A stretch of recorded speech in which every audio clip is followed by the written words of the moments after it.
시온 찬양도 아름다운 찬양 감사드리고, 또 우리가 흔히 들을 수 없는 또 오보에 이렇게 아름다운 그 협주로 또 프레이즈 오케스트라 하나님께 영광 돌려드렸는데, 다시 한번 우리 시온 찬양대 감사와 격려와 하나님께 영광을 박수하도록 하겠습니다. 감사합니다. 오늘 시골집에 세탁기가 고장나서 읍내에 있는 전파사 사장님께 AS를 요청을 했습니다. 그래서 이제 전파사 사장님이 1톤 트럭을 타고 이제 시골집에 찾아가게 되었어요. 그래서 대문을 두드리면서 이렇게 부릅니다. 안에 계세요? 네 하고 안에서 소리가 들려왔어요. 이제 곧 나오겠거니 하고 1, 2분 기다리는데도 아무도 나오지 않는 겁니다. 그래서 약간 짜증이 나가지고 소리를 약간 높여서 이렇게 불렀어요. 아이, 계세요? 또 안 나오는 거예요. 1분, 2분 지나도 아무도 나오지 않는 겁니다.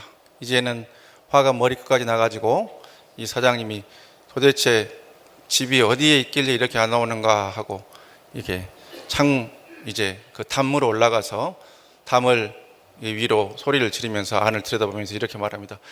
계세요? 했더니 안을 보니까 저 마당 한켠에 매여 있던 염소가 매 하고 대답을 하고 있었다는 그러한 이야기입니다. 그러니까 사람이 네 하고 대답한 게 아니라 염소가 사람 있는 것 같으니까 매 한 것을 네로 듣고 있었던 것이죠. 오늘도 하나님께서 우리에게 하나님의 말씀을 들려주시는데, 하나님의 말씀을 아멘으로 받고 매인지 네인지 잘 구분하셔서 네로 듣고 은혜 받는 귀하고 복된 2부 예배 모든 성도님 되시기를 간절히 바랍니다. 주시는 말씀 6절 말씀 다 같이 받들어 읽겠습니다. 그때 유다 자손이 길갈에 있는 여호수아에게 나아오고 그니스 사람 여분네의 아들 갈렙이 여호수아에게 말하되, 여호와께서 가데스 바네아에서 나와 당신에게 대하여 하나님의 사람 모세에게 이르신 일을 당신이 아시는 바라. 아멘. 이스라엘 백성이 출애굽, 그러니까 애굽은 이집트를 말하고 있는 한자어지요. 이집트에서 400여 년의 노예 생활을 끝내고 40여 년의 광야 생활을 한 후에 이제 여리고성과 아이성을 함락시키고 어느 정도 이 가나안 정복 전쟁을 끝내고 말미에 이제 가나안 땅을 분배하는 그 시점에 유다 지파의 수장으로 한 사람이 나와서 그 당시에 이스라엘 민족의 지도자였던 여호수아에게 말씀하고 있는 그러한 장면이 오늘 본문의 배경입니다. 유다 지파의 대표로 여호수아 앞에 나온 사람이 누구냐고 하면 우리가 잘 알고 있는 갈렙이라고 하는 사람이죠. 오늘 본문 말씀은 갈렙에 대해서 이렇게 표현을 하고 있으니 그니스 사람 여분네의 아들이라고 표현을 하고 있습니다. 근데 이 그니스라고 하는 지역, 또 그니스 사람이라는 표현은 우리가 어느 지역 아무개 하듯이 그 지역 출신의 사람을 말하고 있는 것이죠. 근데 이 그니스라고 하는 지역은 창세기 15장에 처음으로 등장하는 그러한 지역입니다. 이 그니스라고 하는 지역은 아브라함이 하나님으로부터 이른바 횃불 언약이라고 하는 것을 받으면서 아브라함의 후손들이 400여 년 동안 종살이 하다가 나중에 돌아와서 약속으로 받게 될 그 땅에 대해서 하나님께서 말씀하시면서 애국강에서 유브라데까지 그것이 이르게 될 것이다 하면서 그 땅에 대한 설명을 하시면서, 그러니까 가나안 복지에 대한 설명을 하시면서 창세기 15장 18절로 21절에 이렇게 말씀하셨는데, 저희가 중반부까지만 받들어 읽겠습니다. 그날에 여호와께서 아브라함과 더불어 언약을 세워 이르시되, 내가 이 땅을 애국강에서부터 그 큰 강 유브라데까지 내 자손에게 주노니 곧 겐 족속과 그니스 족속과, 이렇게 해서 여러 이름들이 나오면서 이렇게 끝나게 됩니다. 그러니까 이 그니스라고 하는 지역은 아브라함의 후손들, 즉 이스라엘 백성들이 출애굽 이후에 궁극적으로 점령해야 할 땅, 가나안 땅에 속해 있는 지역이라고 하는 것을 말씀을 통해서 우리가 확인할 수가 있지요. 그러니까 이들은 가나안의 원주민이었습니다. 이 그니스 지역은 또 민수기 32장 12절에 그나스라고도 이렇게 불려지고 있는 그러한 지역으로서 구약 성경에 그니스와 그나스가 같은 지역이다 하는 것을 우리가 또한 알 수가 있습니다. 그런데 이 그나스 지역에 사는 그나스 족속에 대해서 창세기 36장 15절은 또한 이렇게 말씀을 하고 있습니다. 이 말씀을 통해서 우리가 확인할 수 있는 것은 이 그니스 사람, 그나스 족속은 야곱의 12아들의 혈통을 이은 순수한 이스라엘의 순혈 족속이 아니라고 하는 것을 우리가 알 수가 있지요. 그러니까 이들은 야곱의 혈통을 이어받아서 장자의 복을 받은 이스라엘의 순수 혈통이 아니었습니다. 그러면서 이들은 바로 에돔 족속에 속한 사람이다 말씀하고 있는데, 에돔 족속은 민수기 20장에 기록되기를 모세가 에돔 족속의 땅을 통과해서 출애굽의 시기를 보내려고 했을 때에 그 땅으로 이스라엘 족속이 통과하는 것을 허락지 않으므로 이스라엘 백성과 원수가 되었던 그러한 족속이지요. 이후로 사울과 다윗 시대에 또 이렇게 정벌을 당하게 되고, 이후로도 또 에돔은 오랫동안 이스라엘과 원수지간으로 지냈던 별로 사이가 좋지 않은 그런 이방의 족속입니다. 그래서 이 말씀을 통해서 그니스 사람 여분의 아들이라고 하는 갈렙은 이방 족속의 피를 받은 그런 사람이었다 하는 것을 우리는 알 수가 있지요. 갈렙의 이 조상은 바로 에돔의 피를 받은 그러한 이방인이었지만 어느 시기에 할례를 받았는지, 어느 시기에 어떤 계기로 이스라엘 족속에 이렇게 귀화하게 된 이방 사람이었습니다. 또 우리는 이것을 봤을 때 야곱의 그러한 자녀들로만 인해서 순혈의 혈통이 이어지는 것을 중시했을 텐데, 이렇게 이방인들이 어떻게 유대인의 사회에 들어올 수 있었을까 하는 것을 우리가 궁금해 하실 수 있는데, 출애굽기 12장 37절로 38절에 또 이렇게 기록이 되어 있는데, 우리 말씀 다 같이 받들어 읽겠습니다. 이스라엘 자손이 람셋을 떠나서 숫곳에 이르니 유아 예외에 보행하는 장정이 60만 가량이요 수많은 잡족과 양과 소와 심이 많은 가축이 그들과 함께 하였으며. 아멘. 그러니까 여기서 말하는 수많은 잡족은 이스라엘과 혼혈로 결혼한 자이거나 아니면 애굽의 피든지 이방의 피를 받은 그 많은 사람들이 출애굽 당시에도 이스라엘 사람들과 동행하였다, 동거하였다 하는 것을 말씀하고 있는 것입니다. 그러니까 어느 정도는 이 이스라엘 사람들이 그래도 개방적으로 사람들을 받아들였다 하는 것을 입증하고 있는 것이지요. 그렇다고 하면 에돔 족속의 피를 받은 갈렙과 그 선조들에 대해서 이스라엘 백성들이 과연 쌍수를 들고 환영을 했을까요? 지금으로부터 약 30-40년 전에 초등학교의 음악 교과서에 보면은 서로 도와가며 라고 하는 동요가 있었습니다. 그 동요의 가사는 다음과 같습니다. 아랫집 윗집 사이에 울타리는 있지만 기쁜 일 슬픈 일 모두 내 일처럼 여기고 서로 도와가며 한 집처럼 지내자. 마지막 가사가 참 특이한데요. 우리는 한결에다 누구의 자손이다? 단군의 자손이다.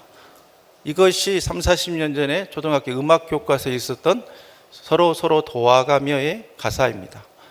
우리는 한결에다 단군의 자손이다.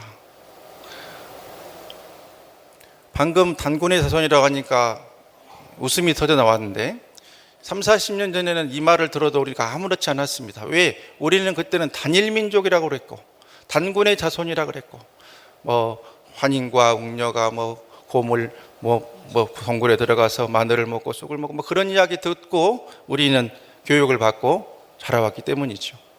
그런데 지금 만약에 우리는 한결에다 단군의 자손이라고 말하고 다니면 어떻게 되겠습니까? 사람들이 이상한 사람이라고, 지금 이 시대에 저런 소리를 하냐고 손가락질 당하게 될 것이죠. 왜 이렇게 세상이 변했을까요? 지난 1월 16일 법무부 출입국 외국인 정책본부가 발표한 2023년 12월 통계 월보라고 하는 것에 따르면 우리나라의 작년에 외국인의 수가 250만 7,584명이다 그렇게 기록을 하고 있습니다. 전체 인구의 4.89%가 외국인이거나 다문화 가족이라고 하는 것이죠. 또 10쌍이 결혼하면 한 쌍 정도가 이렇게 다문화 가정이라고 합니다. 전 인구의 5%가 이렇게 외국인이거나 다문화 가정이라고 하면은 그 사회는 이제 다문화 사회다 하는 칭호를 공식적으로 받게 되는데, 우리나라는 이제 거의 다문화 사회로 들어가고 있는 그러한 상황이라고 하는 것을 우리가 알 수가 있지요. 이처럼 외국인도 많고 또 외국인들과 결혼하는 그런 다문화 가정들도 많은데, 그렇다고 해서 우리가 이 다문화 가정이나 다문화 가정의 자녀들에 대해서 아주 열린 시각으로 아무런 차별 없이 아직은 바라보고 있지 않는 것이 현실이죠. 그래서 다문화 가정의 자녀들은 아직도 학교에서 피부색이 다르다고, 발음이 어눌하다고 무시도 당하고 또 은근히 또 따돌림도 당하고 있는 것이 여전한 그러한 현실입니다. 이러한 무시와 차별들이 아직도 우리 사회에 만연해 있죠. 자, 그런데 3400년 전에 다른 피도 아니고 에돔 족속의 피를 받은 이런 갈렙과 그 선조들이 이스라엘의 야곱의 후손의 순혈 사회에 아무런 문제 없이 적응했다고 생각하는 것은 어불성설입니다. 갈렙의 조상들은 귀하인으로서 몇 배의 노력을 하면서 이스라엘의 사회에 적응하고 지파의 족속에 적응하기 위해서 노력을 했을 것이고, 또 갈렙이 유다 지파의 지도자가 되기까지 더 많은 노력과 신실함으로 사람들에게 인정을 받기 위해서 몸부림쳤겠지요. 그래서 얼마나 신실하게 이 갈렙이 생활을 하고 하나님과 사람에게 인정을 받았기 때문에 이가 유다 지파의 지도자로 이 오랜 세월 동안 버텨낼 수 있었는가 하는 것을 짐작하는 것은 그리 어려운 일이 아닙니다.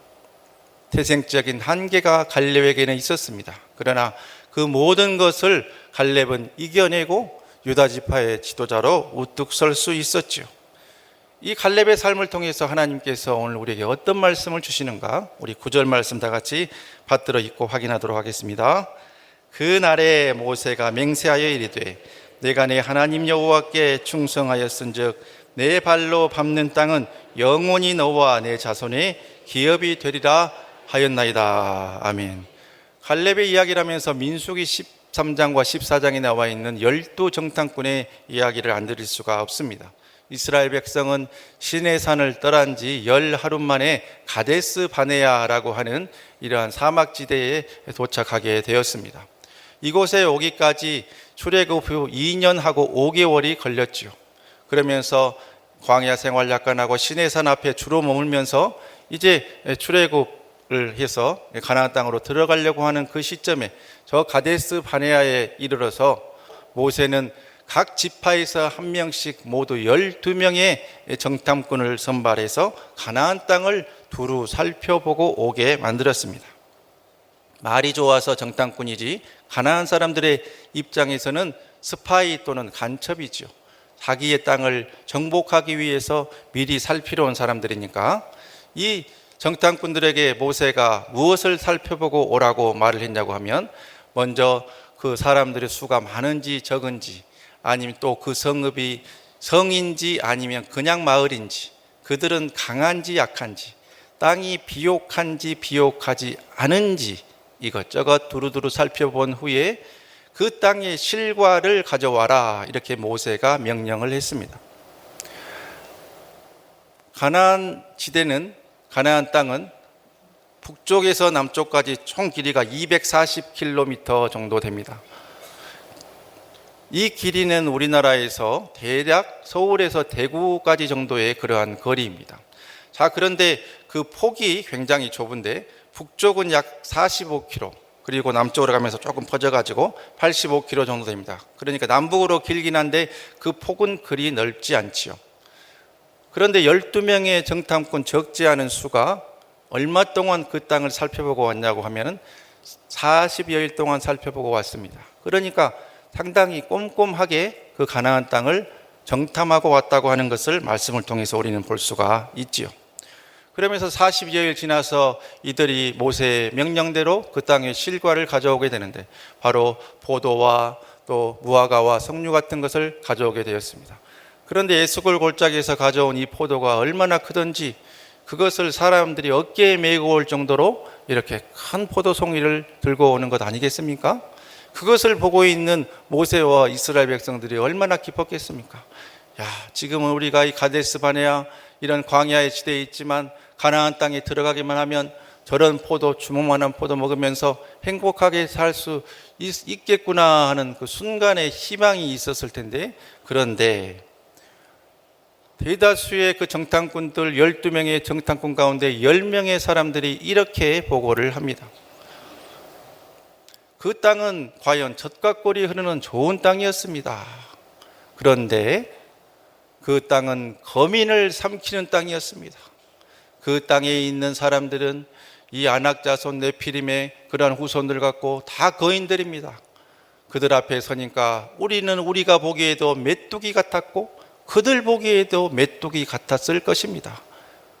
그러니까 쉽게 말해서 이 사람들은 우리가 아무리 그들을 이기려고 해도 우리는 도저히 이길 수가 없고 계란으로 파헤치기 여기니까 우리는 가나안 땅에 들어갈 수 없을 것이라고 하는 그런 최종 보고를 하고 만 것이죠. 그런데 이 10 정탐꾼에게 모세는 어떤 임무를 부여했습니까? 그곳에 두루 다니면서 살펴보고 오라고 했지, 그 살펴보고 온 것에 대해서 너희들이 결론을 내서 보고하라는 말은 결코 하지 않았습니다. 그러나 이 사람들은 자신들에게 부여받은 임무를 넘어서는 그런 악한 보고를 하고 만 것이죠. 모세는 그들을 보내면서 땅과 농업과 방비에 대해서 보고 와서 보고하라고 그랬지, 그리고 실과를 가져오는 것으로 그들의 임무는 끝나는데 그들은 40여일 동안 보면서 그 상황을 보면서 인간의 눈으로 그 방비한 모습들과 무기들과 거인 같은 그들의 모습을 보면서 위축되어서 안 되는 게임이구나, 계란으로 파헤치기구나, 우리는 가나안 땅에 들어가지도 못하고 망하게 되겠구나 하는 자신들만의 나름대로의 결론을 가지고 와서 이 부정적인 가치 판단을 모세와 백성들에게 쏟아놓고 맙니다. 시키지 않은 일을 한 것입니다. 자신들의 부여받은 임무를 넘어서는 그런 악한 일을 한 것이죠. 그 말을 듣고 백성들이 난리가 났습니다. 그래서 이스라엘 온 회중이 소리를 높여 부르짖으며 밤새도록 통곡하면서 민수기 14장 1절로 3절 말씀에 기록된 대로 모세를 원망하고 아론을 원망하면서 차라리 애굽 땅으로 돌아가게 해달라는 이런 악한 요구를 하고 그것으로 백성을 선동하는 그러한 상황까지 이르고 말았죠. 하나님의 권능을 보고 10가지 재앙을 경험한 이후에 첫 번째 유월절을 거친 이후에 모세를 믿고 따라왔던 장정만 60만 명의 이러한 사람들이 2년 반 동안에 도대체 어떤 일을 겪었기에 하나님을 향한 이들의 믿음은 다 사라지고 오히려 자신들을 종으로 부렸고 자신들을 학대했던 애굽 땅에 돌아가는 것이 낫겠다고 하는 저런 악한 말을 쏟아낼 수 있었을까요? 이들의 이러한 비신앙적인 모습은 바로 확증편향이라고 하는 심리학 용어로 설명할 수가 있습니다.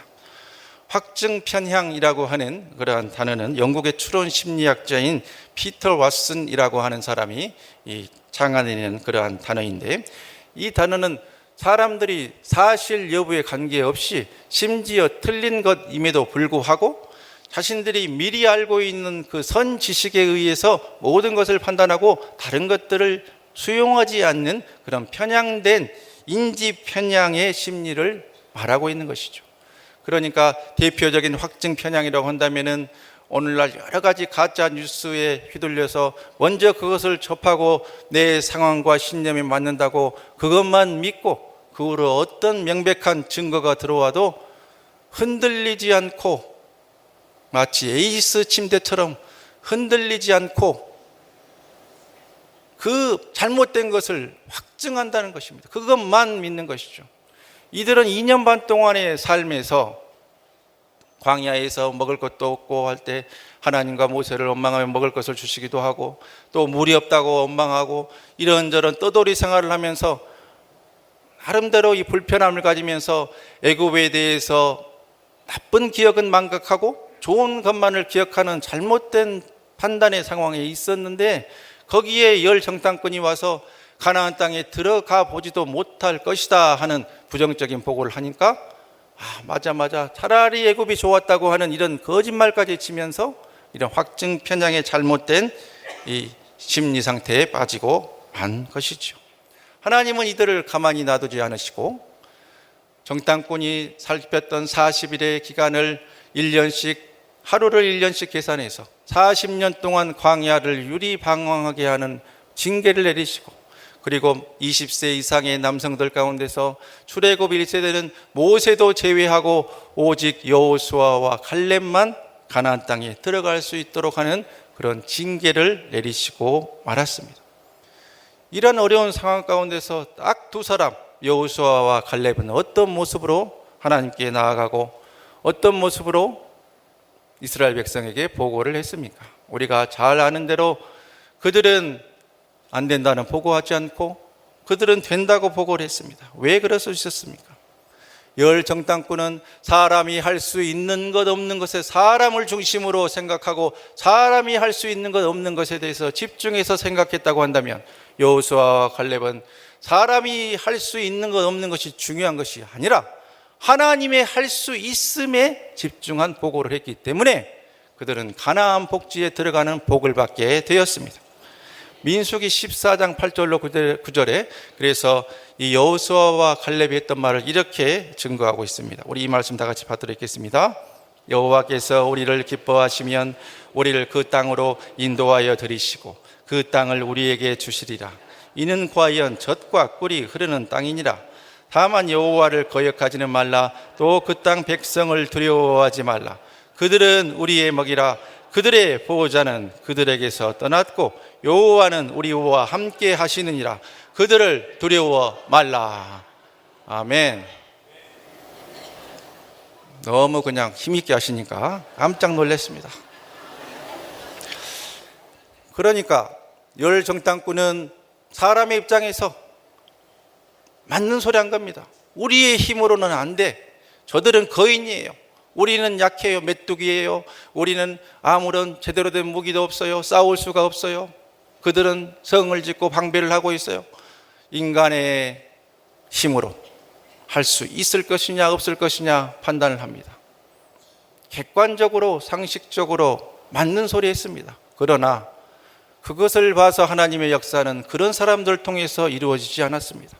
여호수아와 칼렙은 인간의 상황이 안 되더라도 하나님의 할 수 있음을 믿고 믿음의 입술로 이러한 말로 그들은 우리의 밥이다, 그들은 우리의 먹이다 이렇게 선포했을 때에 하나님의 할 수 있음이 그들에게 임해서 그들만 유일무이하게 가나안 땅에 들어가는 복과 은혜를 누리게 된 것이죠. 하나님께서는 이러한 칼렙의 순종과 믿음을 칭찬하시면서 모세를 통해서 신명기 1장 35절로 36절에 칼렙이 밟은 땅을 칼렙과 그 후손에게 주신다고 하는 이러한 복의 말씀을 허락해 주셨습니다. 환경과 상황을 바라봤을 때는 안 되는 것이 맞고 우리는 병들어 죽는 것이 맞고 우리 가정에서는 우리 교회에서는 선한 것이 안 나오는 것이 맞을 수 있습니다. 그것이 객관적으로 상식적으로 과학적으로 맞을 수 있습니다.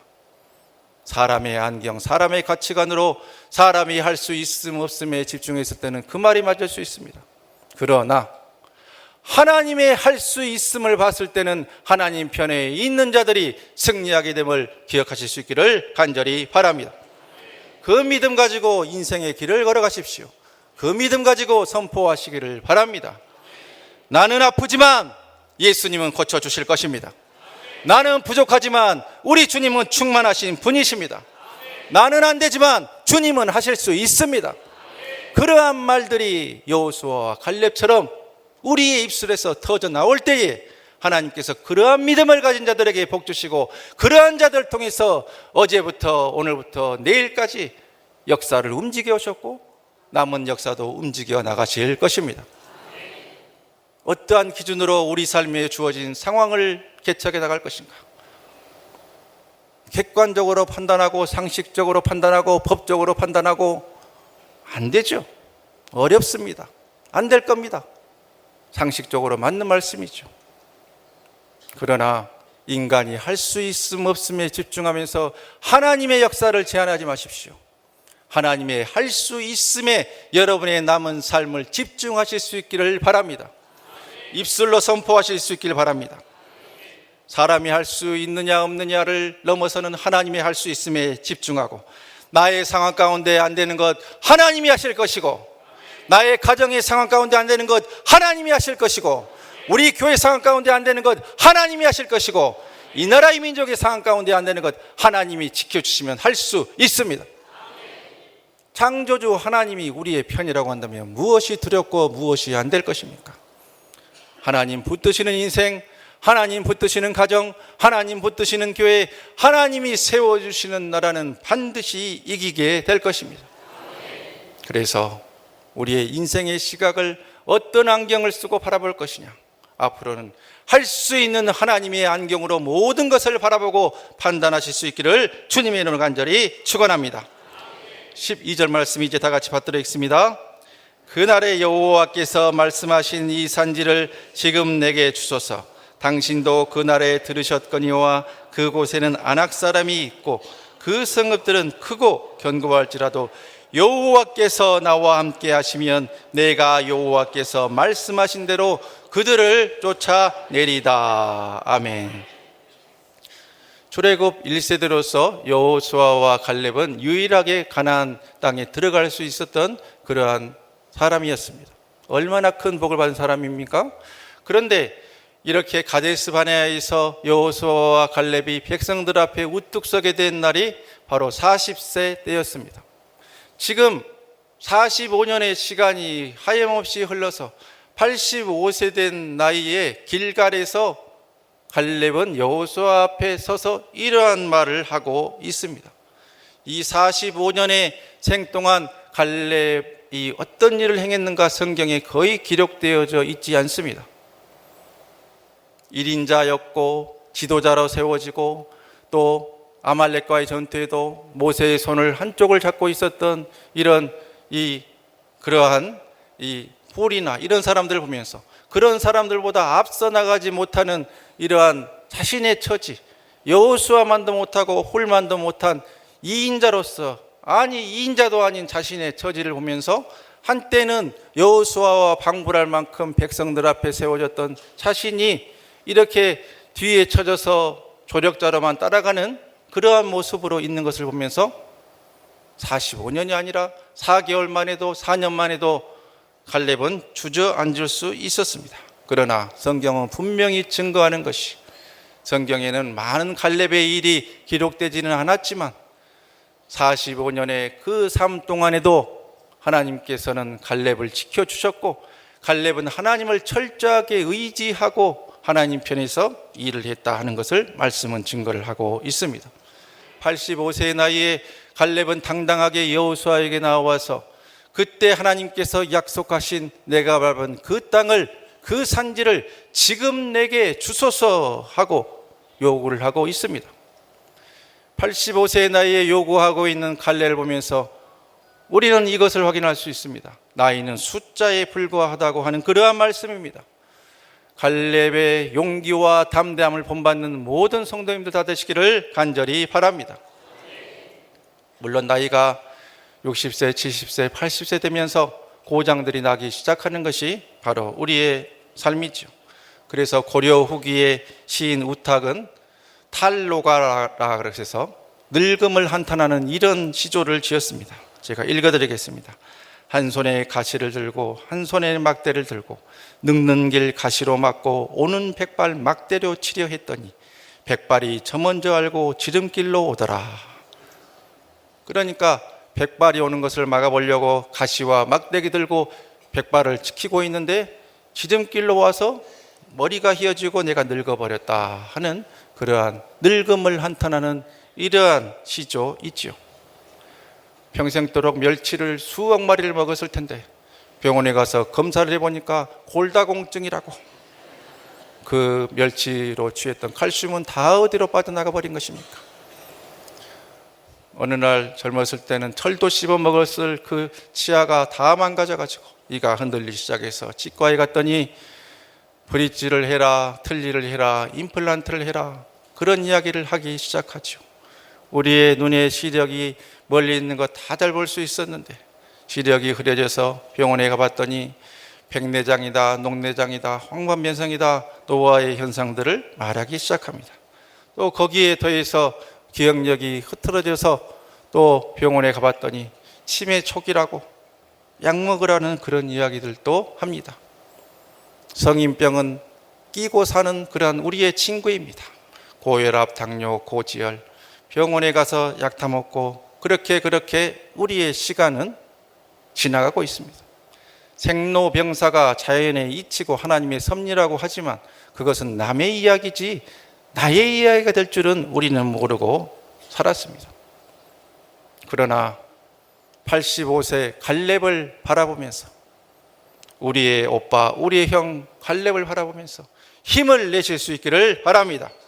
아직 우리 가정을 위해서, 우리 교회를 위해서, 이 나라 이민족을 위해서 여러분이 하실 일이 있기 때문에 그 사명을 위해서 하나님께서 여러분의 생명을 연장시켜 놓고 계신 것이지요.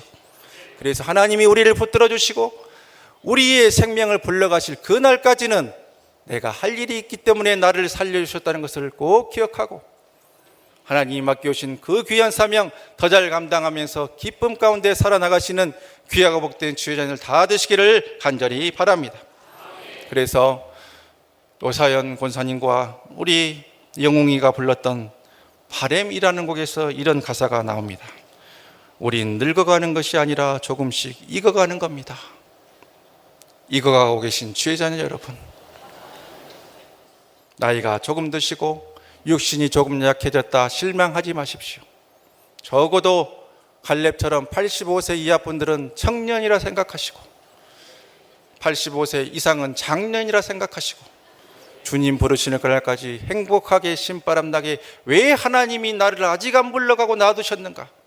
내 개인과 가정과 교회와 나라와 민족을 위해서 내가 아직 할 일이 있구나 하는 것을 꼭 기억하고 그 일을 주 안에서 아름답게 이뤄나가시는 귀하고 복된 분들 다 되시기를 주님의 이름으로 부탁을 드립니다.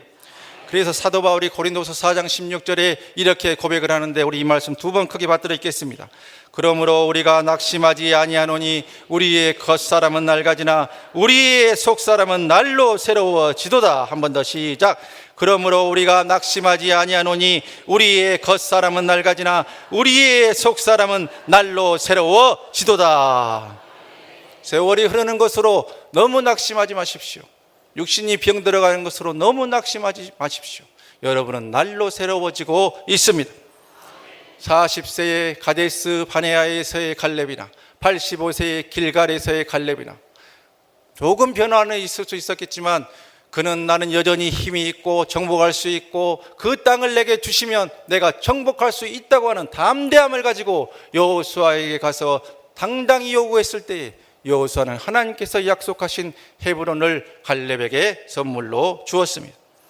지금 내게 주소서 하는 담대한 믿음 가지고 나이에 구애받지 말고 85세까지는 청년이고 85세 이상은 장년이라는 생각으로 이제 주님 부르실 때는 아름답게 주님께 나아갈 텐데 그때 주님이 우리를 부르시는 그날 언제 우리를 부르실지 우리는 알 수 없지만 내가 세상에서 주님께서 맡겨주신 귀한 사명으로 우리 가정을 지키고 교회를 지키고 나라와 민족을 이렇게 지키면서 이런저런 일들을 행하다 왔다고 주님 앞에 설 때에 잘했도다 착하고 충성된 종하면서 우리를 꼭 안아주시는 그 주님을 저 천국에서 만나서 영생복락 천국에서 영원토록 주님을 찬양하는 그 복과 은혜까지도 누리시는 이 예배에 귀하신 성도님들 다 되시기를 주님의 이름으로 간절히 축원합니다.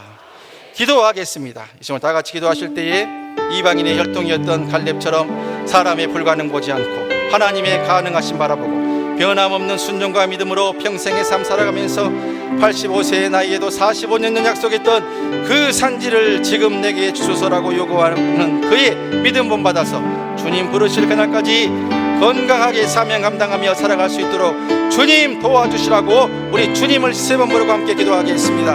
주여 주여 주여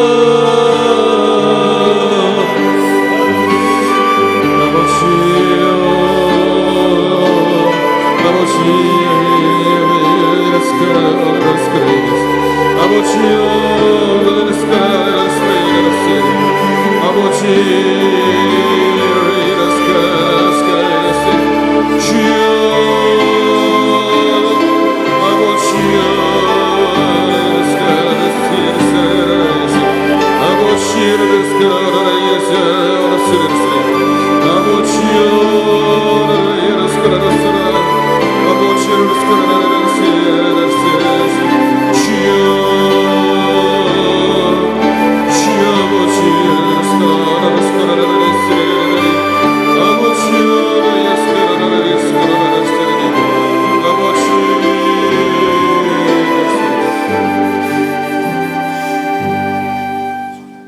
우리 삶을 섭리하시고 이끄시는 하나님 아버지, 오늘도 힘겨운 인생의 광야길 걸어갑니다.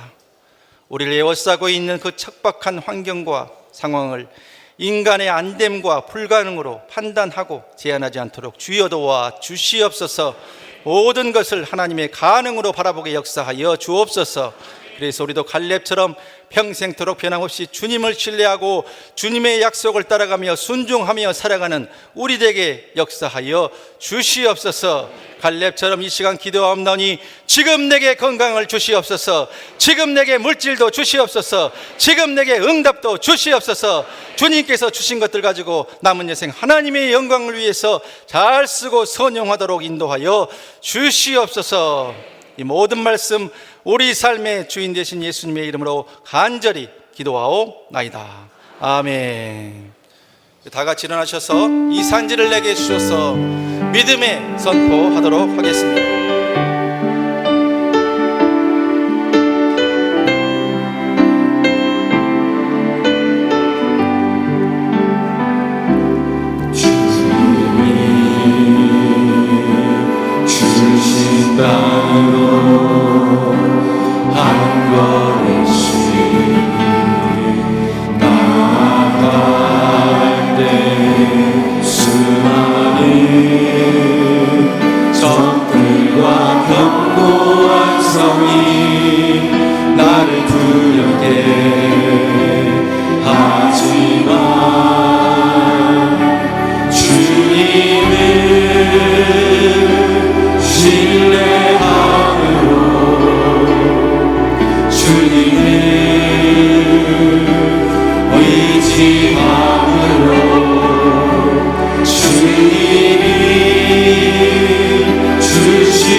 주님이 주신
우리 구주 예수 그리스도의 은혜와 독생성자 예수 그리스도로 이 땅에 보내주신 하나님 아버지 극진하신 사랑하심과 성령님 감화감동 위로원의 충만교통 교제케 하심이 갈렙처럼 85세의 나이와 태생의 한계를 극복하고 인간의 안됨과 인간의 기준으로 우리 삶의 환경들을 판단하지 않고 하나님의 가능하심으로 모든 것을 판단해서 우리 삶에 하나님의 이루어 주심을 선물로 받고 우리의 기도를 간증으로 바꾸어 나가기로 다짐하는 이 자리에 함께한 주의 자녀들, 개인과 가정과 모든 생업 이해와 우리가 섬기는 우리 화곡동 치유하는 교회와 이 나라 이 민족 위에 이후로 영원토록 함께 계시옵기를 간절히 축원하옵나이다. 아멘.